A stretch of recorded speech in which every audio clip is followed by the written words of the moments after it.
Get ready to gain followers and become the top cult leader. This is our review of Cultivate.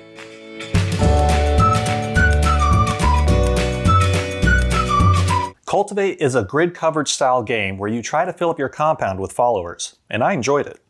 It's easy to learn, quick to play, and has some fun moments. But does that mean that it's worth playing? We'll let you know after this short how to play. Each player chooses their character and selects one of 3 agendas from their character mat. Players then place their character mats next to their compound. The compounds are where players will place their followers. Followers must always be placed starting at the top, and they must place the correct follower color to its matching spot at the bottom.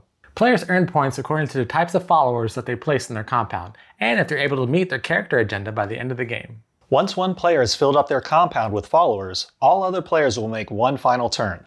Then players add up their points from their followers, and the player with the most points wins.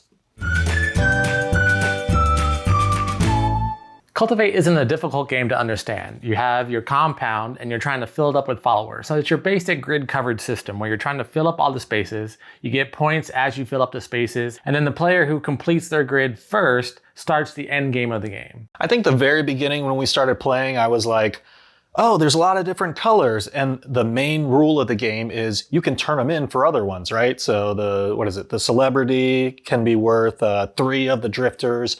I didn't get that for the first couple turns, and I was like, wait a minute.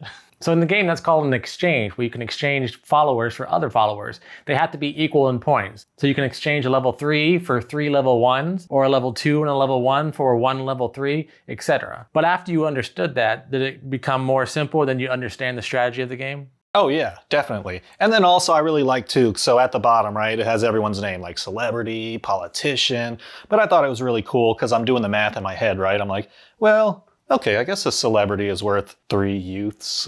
No. I thought it was kind of funny the way they did the conversion system there. I really like the art in this game. It's kind of that 2D art style. I don't know if it's low poly that you like, but it is kind of reminiscent of that. But if you kind of look at the cards, so you can see the television is kind of like a cartoon. Well, let me find a good, all right, so here you go. So here's a good example of the art style. And then of course on the character cards, you have the different art styles. So that's kind of what it looks like. I might be dating myself, but back in the day when there was like Nick at Night or Nickelodeon, like some of the shows had like this little animation in the very beginning, like I Dream of Jeannie or Bewitched or something like that. That reminds me of this artwork. And like the 60s? Okay, maybe 60s. And I mean, even like, look at this TV, right? I mean, even kids nowadays may be like, what's that? What's that thing right above the TV right there? It's like, oh, it was an antenna. Back in the day, if you didn't have cable, you had to have a little antenna to...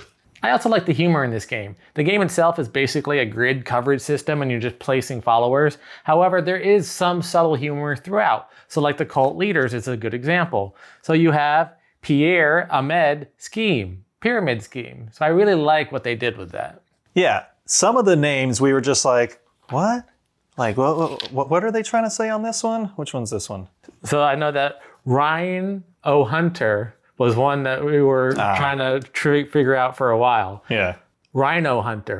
We got them all eventually, but it took us a little bit of time to figure out. So one of the mechanics in the game is that you have to start placing your followers at the top and then work your way down. And you can go across and you can fill up the other spaces, but you can't go down. So I can't go here, et cetera, et cetera. You have to fill up the top and then work your way down. And then at the very bottom, you have to match your follower color to that color. So this needs to be orange, this needs to be green, this needs to be blue, this needs to be red. I like that because it adds some complication to how you're laying out the grid. You can't just like fill it up. And then I also like it when people steal your followers and they leave a hole. Even if you fill up this spot and you're about to place this follower right here, if someone takes this follower, you have to fill up this empty hole before you can go here. So I like to take that element and how they are incorporated into the grid system and make the game a lot of fun. So in theory, one card or mechanic I liked was the undercover investigator. Now when you draw this, you have to put the investigator in your compound, and then before you can play anything else in that column, you have to get rid of them, either by turning in your followers to equal 4, basically. Like I said, in theory, it sounded cool, but then when we played the game, I felt like I got all of them. People were either just going after my followers or just going after me. There's a lot of player interaction, especially in our group. I don't know if it's just our group likes to have all that player interaction. So when we have that take that mechanic, we try to use it as much as possible. But we really did enjoy it and use it to its fullest potential. So I think if you're into those types of games, that you'll really enjoy this game. Another thing I did enjoy about the game was as you're building your compound, right? And you get to the bottom, once you place the correct color there at the bottom, the follower on the collect color square, you gain whatever that ability is. So there's like Mastermind, where you can increase your hand size from 4 cards to 5 cards. There's Blackmail, where you can exchange 2 points to remove an investigator instead of the usual 4. If you start picking a path and going down it, like you can really build up your engine or just give yourself more powers towards the end of the game or whenever you need it. So overall, like I said in the beginning, I enjoyed it. You know, you got the funny humor, you got the artwork that's kind of nostalgic for me. The mechanics I liked, it all kind of went together very well. I would say replayability though, there's only so much combinations you can make. You can switch up your agenda or turn your compound over and pick a different character, but I'll probably give it a 6.5.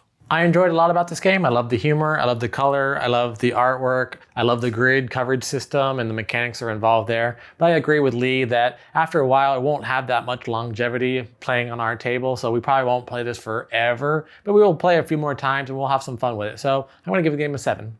And Teresa gives it a 10. And Juliana gives it a 6.5. And that was our review of Cultivate. What'd you think? What's your punny cult leader name? Let us know in the comments below. And if you're enjoying our content, please like this video and subscribe to our channel. Until next time, I'm Lee. And I'm Kenny. I go party like a board gamer.